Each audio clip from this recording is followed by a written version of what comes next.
Um Gottes Willen ist das unerhaltlich. Geh mal, du hast es Schnell geschafft. bleiben. Geh mal, jetzt passt's. Also, servus, Havadere und grüß euch daheim, der Bavaria-Blogger. Und der Amazing Reis. Ja, hab's gesagt, der Reis soll mal wieder dabei sein.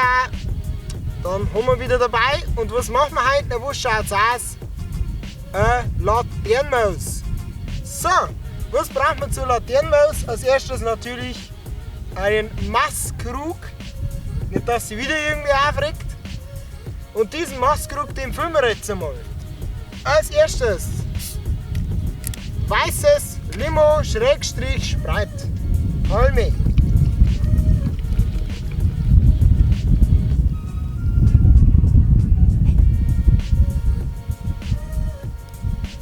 Circa halbe. So, dann füllen wir das Ganze auf mit einem Wein. Ich hole mal einen Öffner. So, den Rest füllen wir jetzt. Halt mal die Flaschen raus. Den Rest von diesem schönen Gefäß füllen. Ernsthaft. Also, Ernsthaft? man hört im Hintergrund jetzt meinen blöden Bruder und seinen Freund mit dem Fass kommen. Also, den Rest von diesem schönen Gefäß füllen wir jetzt mit einem Weißwein auf. Dann haben wir hier in diesem Mastkrug eine sogenannte Weißweinschorle. Das Ganze schaut dann so in ungefähr aus. Das kann man jetzt so theoretisch auch schon verzehren. Schaut aber noch nicht nach einer Laterne aus. Dazu brauchen wir ein Sektglas, das ziemlich genau von der Höhe in diesen Mastkrug passt. Das Sektglas füllen wir mit Kirschlikör.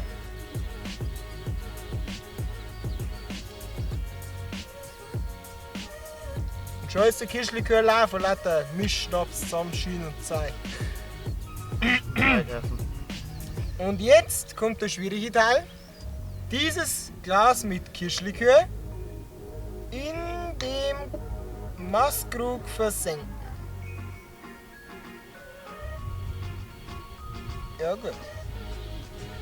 Das läuft jetzt so ein bisschen rüber da drin. Um Gottes Willen. Ich zeige das einmal. Das Ganze schaut in ungefähr so aus. Jetzt wissen wir aber, woher der Name Laternenmast kommt. So, und heute ist mal umgekehrt. Heute ich fahren. Heute mal der Amazing Race fahren. Und das passt mir ganz gut ins Konzept, muss ich sagen. Ich muss sagen, obwohl jetzt die Weißweinschorle über das Sektglas übersteht, vermischt sich das eigentlich nicht recht viel. Oh, und jetzt probieren wir das Gefäß einmal. Prost!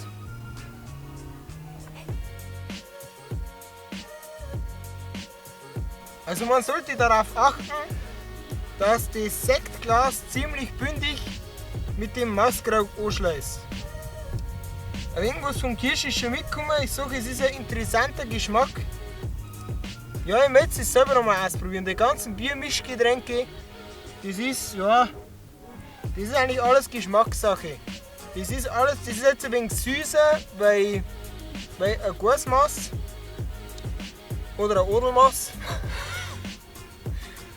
Und ja, die Schnellmaß, die haut da sowieso so ein, dass alles hieß. Aber ich muss sagen, das kann man eigentlich schon ganz gut trinken. Gut.